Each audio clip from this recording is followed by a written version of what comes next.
Добар ден, ученици! Јас сум наставничката Анета Мицковска од Основното училиште Киро Глигоров Скопје. Денес ќе работиме по предметот Природни науки. Наставна единица Природни непогоди и еколошки катастрофи. На овој час ќе се запознаеме со природните непогоди.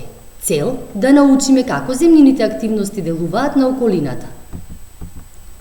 Природни непогоди се настани предизвикани од неконтролирано дејство на природните сили, кои го загрозуваат животот и здравјето на луѓето и животните, а исто така предизвикуваат и штети на имотот, културното наследство и животната средина.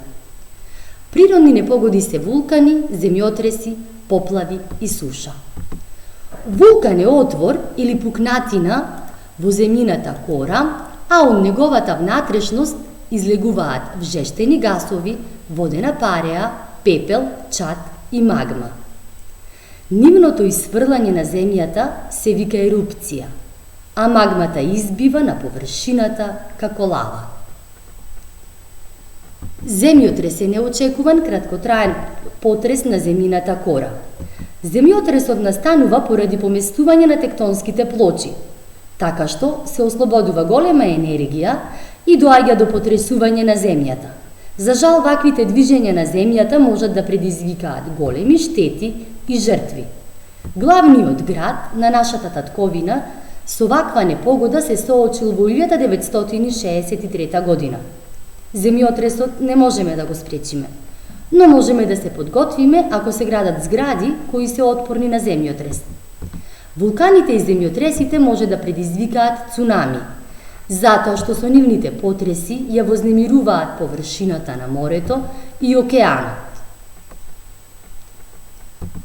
Поплава се појавува поради висок водостој на реките и езерата.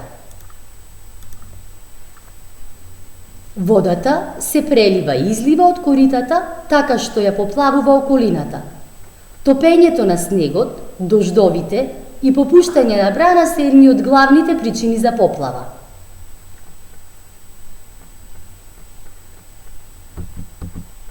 Суша е необично сушење на почвата, што резултира со уништување на посевите и недостиг од вода за други намени, предизвикани од значително пониски врнежи од просечното во текот на еден подолг период.